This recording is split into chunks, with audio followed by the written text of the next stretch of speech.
Oke, selamat pagi. Assalamualaikum warahmatullahi wabarakatuh. Sebelum masuk ke perkuliahan, sebelumnya saya ucapkan minal aidin wal faizin, mohon maaf lahir dan batin ya. Barangkali dalam perkuliahan selama ini ada kesalahan atau kata-kata yang kurang berkenan kepada saudara, saya mohon maaf lahir dan batin mumpung masih suasana lebaran. Oke, setelah libur ya, puasa, kemudian libur lebaran, ini saatnya kita kembali lagi masuk ke kuliah metodologi penelitian ya, untuk persiapan nanti saudara dalam menyusun skripsi ya. Kita masuk ke materi pemilihan data penelitian.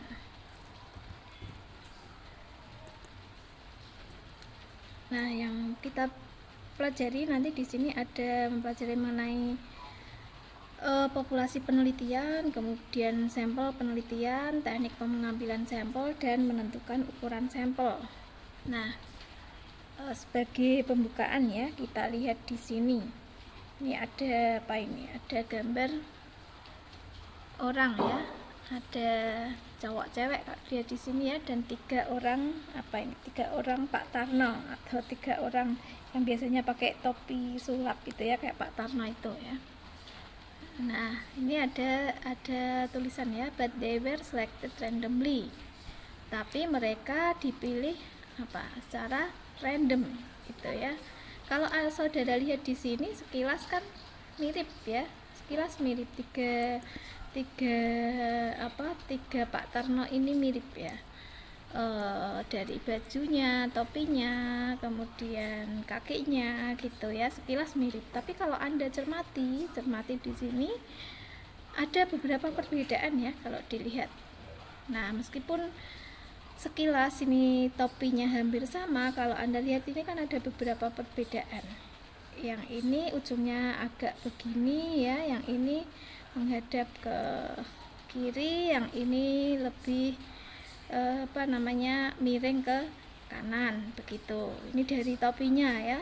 Kemudian dilihat ini dari telinganya, ini juga berbeda ya, meskipun sekilas mirip. Yang pertama ini agak lancip, yang ini agak lebar, yang ini agak melengkung gitu ya. Kemudian dari dagunya ini juga berbeda ternyata ya, kalau saudara perhatikan. Ini lebih pendek, ini lebih lancip, ini lebih melengkung yang ketiga. Kemudian apalagi nih perbedaannya di sini? Jasnya hampir sama. Oh, ini ada melengkungnya itu ya, melengkung di tengahnya. Kalau yang ini yang di ujungnya ya, kalau ini nggak ada lekuk-lekuknya gitu. Kemudian cara memasukkan ke tangan, ke saku ini ya, ini masuk tertutup, ini kelihatan ya ada putih-putih, ini kelihatan sedikit. Ternyata ada perbedaan ya, itu karena dipilih secara acak tadi ya, sekilas sama. Kemudian bentuk pita ini ya, dasi pita, dasi kupu-kupunya ini juga berbeda ternyata. Kemudian ini bunga yang disematkan itu ya di sakunya. Nah, ini juga beda ya. Yang ini bulat biasa, yang ini agak yang ketiga lebih bagus ya, seperti bintang begitu. Kemudian nah kancingnya ini ada 2, yang tengah juga ada 2, yang terakhir ini enggak ada kancingnya gitu ya. Kemudian apalagi ini perbedaannya, kalau saudara lihat ada lagi enggak? Dari celana ya, ternyata celananya juga beda ya kalau Anda perhatikan. Kemudian kakinya ini ya, sepatunya. Nah, ini yang lancip, yang pertama yang lancip yang kaki kanan ya, kaki kanannya. Kemudian yang satunya lebar, kalau ini agak pendek ya kaki kanannya, yang satunya lancip manjang. Kemudian kalau yang Pak Tarno nomor 3 ini seperti apa? Seperti sepatunya kayak sepatu Aladin gitu ya. Nah, ini sekilas mirip tapi ternyata ada beberapa perbedaan itu ya, karena dipilihnya secara random. Nah, itu untuk mengawali ya kita pembahasan kita pada pagi hari ini Nah, di sini kita belajar mengenai populasi dan sampel gitu ya. Target populasi, kalau Anda lihat di sini nih ada populasi manusia ya, ada cowok, ada cewek kalau diperhatikan di sini ya. Nah, populasi manusia ini namanya populasi ya, keseluruhannya gitu ya. Kemudian diambil beberapa dari target populasi sekian, diambil sekiannya ya, itu namanya sampel, diambil sebagian kecilnya, ini namanya sampel ya. Jadi populasi ini ukuran yang lebih besar ya, kalau sampel ini dia lebih sedikit atau lebih kecil mewakili populasinya. Nah, itu jadi saudara harus ketika nanti membuat penelitian ini, saudara harus bisa membedakan perbedaan antara populasi dan sampel ya. Jangan sampai populasi itu apa, sampel itu apa, itu belum paham ya. Itu. Karena nanti bisa fatal akibatnya. Jadi harus tahu dulu populasi apa, sampel apa, kemudian nanti saudara tentukan ya populasi dalam penelitian saudara. Nah, kita lihat dulu ya, supaya tahu ya populasi itu apa, sampel itu apa, kita lihat dulu pengertiannya. Jadi, populasi penelitian. Populasi yaitu subjek atau sekelompok orang, kejadian atau segala sesuatu yang mempunyai kualitas dan karakteristik tertentu yang ditetapkan oleh peneliti untuk dipelajari dan kemudian ditarik kesimpulannya ya. Jadi subjek atau sekelompok orang, kejadian atau segala sesuatu ini ya, yang memiliki kualitas dan karakteristik tertentu ya, yang sudah ditetapkan oleh peneliti, yang kemudian dipelajari untuk ditarik kesimpulan. Anggota populasi disebut dengan elemen populasi. Sedangkan masalah populasi ini timbul terutama pada penelitian opini yang menggunakan metode survei sebagai teknik pengumpulan data. Kemudian kalau tadi kita sudah tahu ya definisi dari populasi, kita lihat definisi dari sampel penelitian ya. Jadi peneliti itu dapat meneliti seluruh elemen populasi ya.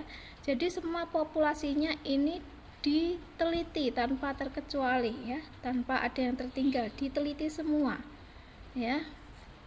Itu disebut dengan sensus atau sampelnya adalah sampel populasi. Jadi seluruh populasi diikut sertakan di dalam penelitian atau disebut dengan namanya sensus. Itu kalau seluruh populasi diteliti. Contohnya apa? Contohnya sensus penduduk ya. Kenapa nggak bisa diambil sampel ya kalau sensus penduduk? Karena di sensus penduduk itu kan tujuannya untuk apa? Untuk mengetahui seluruh jumlah penduduk yang ada di suatu negara tersebut, sehingga tidak boleh ada yang ditinggal ya. Bahkan bayi yang baru lahir pun ikut ke data, ke sensus ya, untuk mengetahui apa jumlah seluruh penduduk yang ada di negara tersebut, di wilayah tersebut itu ya. Karena tujuannya itu, tujuan penelitiannya ya. Kalau diambil sampel hanya beberapa, misalnya Kudus hanya beberapa RT saja, Semarang beberapa RT, nanti tidak bisa menjawab jumlah tadi pertanyaan penelitiannya ya, seberapa jumlah seluruh penduduk di wilayah tersebut ya. Oleh karena itu kalau penelitiannya modelnya seperti itu, maka semua anggota populasi harus diikut sertakan sebagai sampelnya, atau disebut dengan sensus atau sampel populasi. Atau misalnya jumlah sampelnya sedikit ya, jadi diambil semua sampelnya itu ya, itu juga bisa terjadi ya, seluruh populasi dipakai untuk penelitian gitu. Atau meneliti sebagian dari elemen-elemen populasi ya, atau bisa juga mengambil dari tadi yang seperti gambar di awal ya, dari sekian target populasi kemudian diambil sebagian kecil ya, ini diambil 4. Nah, ini namanya sampel itu ya. Nah, peneliti secara teknis umumnya mengalami kesulitan untuk melakukan sensus jika jumlah populasinya relatif banyak atau bahkan sulit dihitung ya. Contohnya kalau sensus penduduk itu kan selain susah ya, butuh tenaga yang banyak ya. Makanya biasanya kalau ada musim-musim sensus itu kan pemerintah merekrut tenaga-tenaga magang ya untuk membantu melakukan sensus itu, karena kan untuk mendata semua penduduk yang ada di Indonesia jumlahnya tidak sedikit, wilayahnya juga luas sekali, jadi butuh sumber daya tenaga yang cukup banyak. Selain itu juga biaya yang besar itu, apalagi jika jumlah populasinya relatif banyak atau bahkan sulit dihitung gitu ya, juga biaya yang besar tadi. Jadi kalau Anda melakukan penelitian secara sensus ini mungkin tidak memungkinkan ya, karena selain biaya juga tak kaitannya dengan waktu ya, butuh waktu yang banyak, sedangkan Anda untuk membuat skripsi itu kan ditarget ya 1-2 semester itu. Kemudian kendala yang dihadapi peneliti umumnya adalah masalah keterbatasan waktu itu tadi, contohnya dalam membuat skripsi itu kan ada masalah keterbatasan waktu ya, dituntut atau ditarget harus segera lulus, harus segera menyelesaikan gitu, karena kalau melebihi batas waktu nanti bisa kena DO, itu berarti Anda terkena keterbatasan waktu itu ya, jadi perlu dipertimbangkan dalam menentukan sampel penelitian. Kemudian biaya dan tenaga yang tersedia ya, kalau seperti sensus penduduk itu karena yang membiayai negara ya, ada penyandang dananya ya, tenaganya juga ada melalui rekrutmen dan lain-lain. Kalau Anda bikin skripsi kan, kalau Anda misalnya mengerahkan bantuan yang banyak, mengerahkan teman-temannya, otomatis paling tidak Anda juga perlu biaya yang besar ya, paling tidak perlu biaya untuk memberikan makan ya, mengganti bensin, begitu itu juga biaya ya kan yang harus dikeluarkan itu. Kemudian peneliti karena alasan praktis dapat meneliti sebagian sampel ya atau anggota sampel, disebut dengan subjek. Jadi sampel adalah bagian dari populasi yang memiliki karakter sama dengan populasinya ya, jadi karakternya sama dengan populasinya sehingga bisa mewakili dari populasi tersebut untuk dilakukan ke uji penelitian. Nah, alasan-alasan penelitian sampel ya, jika jumlah elemen populasi yang relatif banyak, peneliti tidak mungkin mengumpulkan seluruh elemen populasi karena akan memerlukan biaya dan tenaga yang relatif tidak sedikit. Kemudian kualitas data yang dihasilkan oleh penelitian sampel ini sering lebih baik dibanding dengan hasil sensus. Karena apa? Karena lebih fokus ya, lebih sedikit, akan lebih spesifik ya dalam menelitinya itu ya. Kemudian proses pengumpulan dan analisis data sampelnya juga relatif sedikit daripada data populasi. Ini dapat dilakukan sehingga relatif akan lebih teliti. Kalau banyak itu kan nanti bisa kurang teliti begitu ya. Supervisi peneliti terhadap tenaga pengumpul data dan pemrosesan data juga dapat dilakukan lebih baik. Itu alasan untuk pengambilan sampel ya daripada penelitian populasi. Kemudian proses penelitian dengan menggunakan data sampel relatif lebih cepat daripada sensus ya, sehingga dapat mengurangi jangka waktu antara saat timbulnya kebutuhan informasi hasil penelitian dengan ketersediaan informasi yang diperlukan. Ya, misalnya Anda meneliti wajib pajak gitu ya, yang punya NPWP itu ya, wajib pajak yang ada di Kabupaten Kudus saja itu kan jumlahnya sudah ribuan itu ya. Kalau Anda mau melakukan sensus atau penelitian populasi, semuanya Anda teliti, Anda harus menjumpai seluruh wajib pajak ya yang memiliki NPWP itu ya, sekian ribu orang harus Anda sensus, harus Anda data itu ya. Itu kira-kira memungkinkan tidak waktunya? Itu baru satu kabupaten. Nah, kalau penelitian saudara misalnya satu karesidenan atau satu provinsi, apa tidak lebih mumet lagi begitu ya. Oleh karena itu bisa dilakukan karena tadi ya, sampel itu mewakili dari karakteristik populasi yang sama, maka dari sekian ribu itu Anda bisa mengambilnya ya, mengambil sampel beberapa begitu.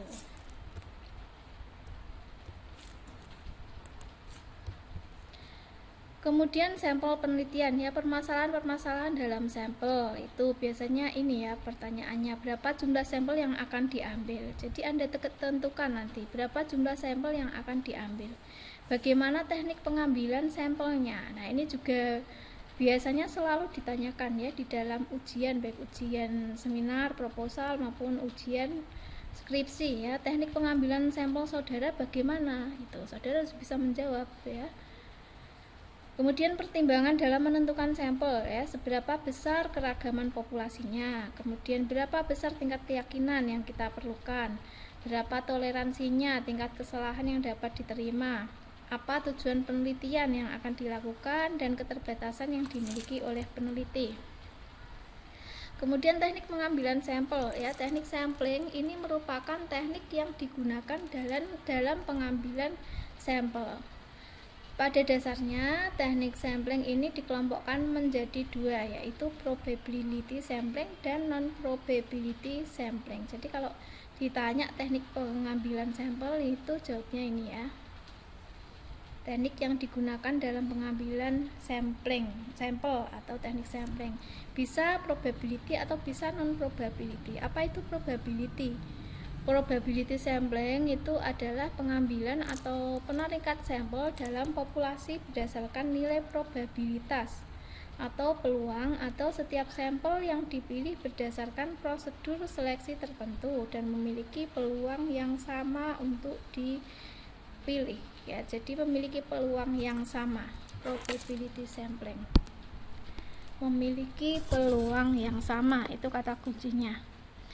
Sedangkan kalau non-probability sampling itu pengambilan atau penarikan sampel dalam populasi berdasarkan pertimbangan pribadi atau dia cenderung lebih subjektif ya, karena berdasarkan pertimbangan pribadi atau tidak memberikan peluang atau kesempatan yang sama. Jadi perbedaannya itu di kata kuncinya, kalau probability ini memiliki peluang yang sama untuk dipilih pada tiap-tiap tadi ya sampel dalam populasi. Sedangkan kalau non-probability ini tidak memberikan peluang atau kesempatan sama bagi setiap elemen atau anggota populasi. Nah, di dalam probability sampling ini ada apa aja? Dan non-probability sampling ya.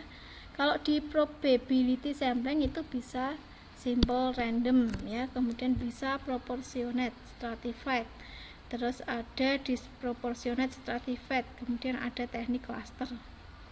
Sedangkan kalau yang non-probability sampling ada yang menggunakan metode sistematis, ada yang pakai kuota, ada yang pakai metode aksidental, atau bisa juga purposif atau juga snowball. Masing-masing ini apa aja ya, bagaimana? Nah, ini nanti Anda memilih salah satu ya, jangan salah dua tapi salah satu. Teknik yang saudara ambil ini mau pakai teknik yang mana gitu. Apakah pakai simple random, apakah pakai cluster, atau mau pakai accidental, atau pakai purposive. Nah, kita lihat di sini ya. Yang termasuk di dalam probability sampling ya. Tadi probability sampling kata kuncinya di dalam populasi mereka memiliki kesempatan yang sama untuk diambil sebagai sampel. Ya, di sini ada simple random. Simple random ini bila populasi dianggap homogen atau sejenis. Sampel diambil bebas secara acak ya. Jadi di sini ada contohnya, ini populasinya ya, ada bola-bola warna ungu. Ada berapa ini? Ada 12. Kalau menggunakan metode simple random ini dari 12 ini diambil secara acak ya. Boleh apa aja ya yang keambil ya. Nah, ini diambil ada yang keambil ada 5 ya. Jadi ini secara acak ngambilnya, tidak dipilih atau ditentukan, tapi ngambil aja secara acak gitu ya. Karena bisa seperti ini ya, karena dia populasinya homogen sama ya, warnanya ungu semua, bentuknya bulat semua gitu ya. Jadi tinggal diambil aja secara acak. Kemudian yang kedua ada metode proportionate stratified.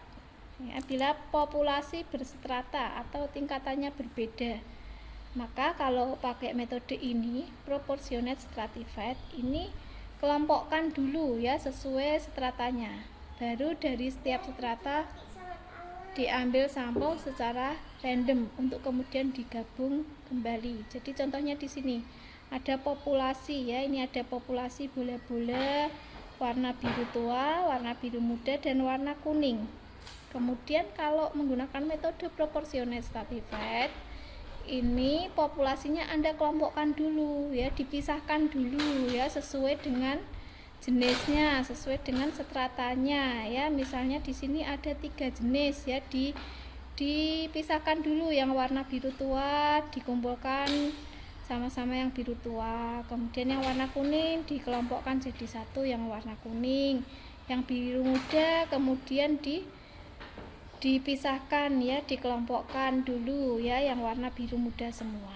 Baru setelah ini kemudian apa, diambil, karena ini sudah sama, sudah sejenis, kemudian diambil secara acak ya, yang biru keambil 1, yang kuning keambil 2, yang biru muda keambil 3. Nah, yang dijadikan sampelnya yang ini ya, sudah campuran ini ya, mewakili. Di sini dia sudah bisa mewakili dari yang biru tua, dari yang kuning, kemudian yang biru muda. Ini namanya populasi berstrata ya, kalau tingkatannya berbeda gitu. Tekniknya seperti itu.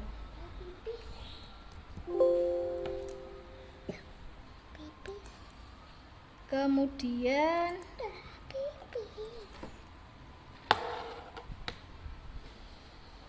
di probability sampling ya, probability sampling disproportionate. Bila ada salah satu strata jumlahnya sedikit, maka tidak perlu dirandom, tetapi dijadikan sampel semua dari strata tersebut ya. Jadi ini ada yang pink ini mendominasi ya, yang pink mendominasi, sedangkan yang biru ini cuma 2, maka yang biru yang sedikit ini diambil semua, dijadikan sampel semua. Ini namanya disproportionate karena proporsinya tidak seimbang ya. Yang sedikit maka dia keambil sampel semua gitu. Itu disproportionate. Kemudian cluster ya, kalau cluster sampling ini terdiri dari beberapa kelompok wilayah atau bagian, maka pisahkan sesuai kelompoknya. Baru tiap kelompok diambil sampel secara random untuk digabung kembali. Nah, ini kalau menggunakan cluster ya, kelompoknya C ini ya diambil yang C. Kemudian ini ya, jadinya C, E, B, H seperti ini, diklasterkan ya, dikelompokkan atau berdasarkan wilayah atau bagian. Kemudian kalau tadi yang probability, sekarang kita lihat yang non probability sampling. Non probability sampling, di sini ada metode sistematis sampling. Ya, populasi diberi nomor urut sampel, diambil nomor ganjil atau genap atau kelipatan angka tertentu ya. Jadi dikasih nomor urut dulu ya. Ini ada 8 sampel ya, bola-bola warna ungu. Dikasih nomor ya, bola yang pertama kasih nomor 1, yang kedua nomor 2, yang ketiga nomor 3 dan seterusnya. Kemudian misalnya di sini sampelnya diambil berdasarkan yang nomor ganjil, berarti yang keambil nomor 1, nomor 3, nomor 5 dan nomor 7 ya. Kalau misalnya sampelnya kita ambil yang berdasarkan nomor genap, berarti yang kepilih nomor 2, nomor 4, nomor 6, nomor 8 ya, atau berdasarkan kelipatan. Misalnya kelipatan 3, berarti yang keambil nomor 3 dan 6 gitu ya. Itu pakai sistematis, dikasih nomor urut terlebih dahulu gitu. Nah, ini kalau sampelnya banyak repot ya. Kemudian kalau menggunakan kuota sampling, jadi di sini pengambilan sampel sesuai dengan jumlah yang sudah ditentukan ya. Dalam penelitian telah ditentukan jumlah sampelnya 100 orang. Jadi bila sudah mencapai angka 100, maka pengambilan sampel dihentikan walaupun ada yang belum disampling, ada bagian atau kelompok atau daerah yang belum disampling. Jadi berdasarkan kuota, misalnya ditentukan dulu pengambilan sampelnya ya, kuotanya ditentukan 100 atau ditentukan 50. Jadi kalau sudah memenuhi 50 ya meskipun masih ada ya tidak diambil sampel ya, karena kuotanya sudah penuh, sudah terisi. Kemudian accidental sampling ya. Accidental sampling ini pengambilan sampel secara kebetulan yang ditemui peneliti kapan saja ya. Misalnya Anda meneliti mahasiswa jurusan akuntansi ya, akan diambil 100 orang sampel. Jadi Anda tunggu misalnya di depan gedung J. Di situ siapapun yang bertemu dengan saudara Anda tanyai ya, tadi mahasiswa, misalnya mahasiswa UMK gitu ya, mahasiswa UMK, Anda berdiri saja di depan gedung C atau di depan perpus atau di depan rektorat gitu, siapa saja yang saudara temui di situ ya, Anda jadikan sampel ya, asal sesuai. Itu kalau accidental sampling ya, jadi diambil secara kebetulan yang ditemui, yang alasannya biasanya untuk mempermudah ya, yang gampang ditemui kapan saja gitu. Misalnya tadi penelitian terhadap mahasiswa atau penelitian terhadap mahasiswa akuntansi ya, Anda tunggu di depan gedung C ya, Anda tanya, saudara jurusan akuntansi enggak? Ya, Anda kasih kuesioner untuk meneliti ya, menjawab pertanyaan penelitian saudara begitu ya, dari pertanyaan dari kuesioner saudara gitu. Kemudian kalau purposive sampling ini pengambilan sampel dengan kriteria atau dengan pertimbangan tertentu, pertimbangan para pakar misalnya ya. Misalnya penelitian tentang penyebab gempa bumi. Ini berarti harus diambil sampel dari para ahli gempa bumi ya. Kriterianya apa gitu. Nah, ini purposive sampling ini sering dikali digunakan di dalam penelitian tentang akuntansi itu ya, misalnya menggunakan data sekunder, data laporan keuangan. Nah, data laporan keuangan itu biasanya Anda tekniknya itu menggunakan purposive sampling nanti. Itu ya, ditentukan kriterianya, misalnya yang perusahaan yang menerbitkan laporan keuangan tiap tahun berturut-turut. Jadi kalau ada 1 tahun dia tidak menerbitkan keuangan, berarti dia akan keluar dari sampel. Atau perusahaan, kriterianya perusahaan yang mempublikasikan laporan keuangan dengan menggunakan mata uang rupiah, misalnya seperti itu. Jadi yang Anda gunakan adalah yang perusahaannya dia pakai mata uang rupiah gitu, karena kan ada laporan keuangan yang menggunakan mata uang asing, menggunakan dolar dan lain sebagainya gitu. Atau perusahaan yang mengalami laba secara berturut-turut selama 5 tahun. Nah, itu kriterianya. Berarti kalau ada perusahaan yang 1 tahun pertama dia laba, tahun kedua laba, tahun ketiga ternyata dia rugi, berarti dia akan keluar dari sampel. Anda teliti dulu, Anda cocokkan dulu dengan kriteria yang sudah ditentukan.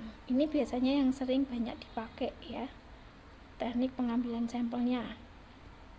Kemudian yang terakhir adalah snowball sampling ya. Snowball sampling itu pengambilan sampel secara estafet.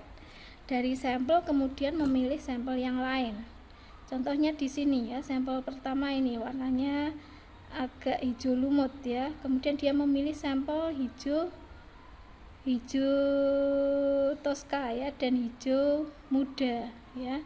Kemudian ini dia memilih lagi estafet ya ke sampel berikutnya, yang hijau hijau toska ke hijau agak toska muda itu ya. Kemudian yang hijau muda kemudian estafet ke hijau daun, contohnya seperti ini. Kemudian dilanjutkan lagi ya. Jadi sampel memilih sampel. Ini kalau metode snowball ini jarang dipakai ya kalau di skripsinya S1 akuntansi, karena akan nanti lebih susah dan lebih lama kalau pakai metode seperti ini gitu. Kemudian tahap pemilihan sampel ya, yang pertama adalah penentuan populasi, menentukan apa yang menjadi elemen populasi, individunya siapa, organisasinya apa, produknya apa. Jadi ketika Anda melakukan penelitian, Anda nanti harus tahu dulu ya, ketika Anda mau meneliti tentang objek ini ya, nanti populasinya adalah ini harus saudara tahu dulu ya subjek penelitiannya apa ya, populasinya siapa, kemudian nanti sampelnya bagaimana, teknik pengambilan sampelnya bagaimana. Ini harus Anda konsep dulu di awal, jangan sampai nanti di tengah-tengah terkendala di situ ya, ternyata sampelnya kurang atau ternyata sampelnya tidak ada, tidak menjangkau gitu kan, akan repot di tengah jalan. Maka alangkah baiknya Anda tentukan dulu di awal ketika membuat proposal. Kemudian penentuan unit pemilihan sampel, yaitu menentukan kelompok-kelompok elemen berdasarkan desain sampel yang digunakan ya. Kemudian menentukan kerangka pemilihan sampel ya, menentukan daftar elemen dari setiap unit pemilihan sampel. Kemudian penentuan desain sampel, yaitu menentukan teknik sampling yang digunakan ya, apakah tadi menggunakan probability atau non probability, ditentukan dulu jenisnya. Kemudian tekniknya, kalau probability tadi pakai yang mana ya, apakah pakai yang random ya, kalau non probability tadi, atau apakah pakai purposive atau pakai accidental atau yang lain gitu ya. Kemudian menentukan jumlah sampelnya ya, tentukan jumlahnya atau besarnya sampel yang digunakan dalam penelitian. Kemudian pemilihan sampel ya, menentukan elemen yang akan menjadi sampel dari penelitian yang dilakukan. Kemudian menentukan ukuran sampel ya. Penentuan ukuran sampel ini adalah menentukan jumlah sampel yang dipergunakan dalam penelitian sedemikian rupa sehingga dapat mewakili populasinya. Faktor-faktornya yang mempengaruhi penentuan jumlah sampel, faktornya bisa homogenitas ya, semakin homogen unit pemilihan sampel maka semakin kecil jumlah sampel yang diperlukan, dan sebaliknya ya, karena sudah sejenis, hampir sama satu dengan yang lain ya, sudah sama. Kemudian derajat kepercayaannya ya, jumlah sampel lebih banyak diperlukan bila derajat kepercayaannya meningkat. Kemudian presisi atau ketelitian, semakin tinggi tingkat ketelitian yang diinginkan maka semakin banyak jumlah sampel yang diperlukan. Kemudian prosedur analisis, yaitu beberapa model analisis tertentu memerlukan sampel dalam jumlah tertentu ya.